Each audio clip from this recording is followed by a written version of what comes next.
From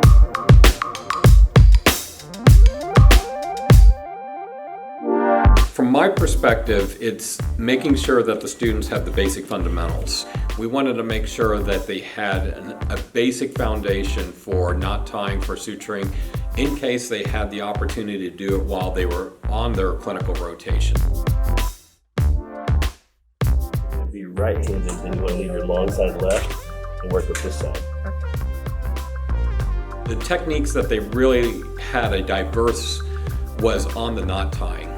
They learned how to do what is called a two-hand knot tie and a one-hand knot tie. So depending on what situations they are in, typically you do two-handed knot tying because it's a little bit more on the traditional and you really do get some stability while having your second hand. But there's some situations, such as if you're inside the abdomen or you're kind of trying to go deep into a wound, where that second hand on some levels almost kind of gets in the way.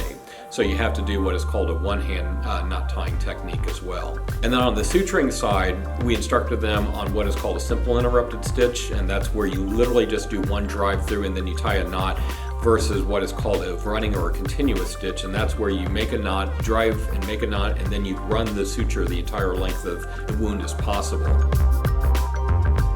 Come over here with your left hand, grab this one.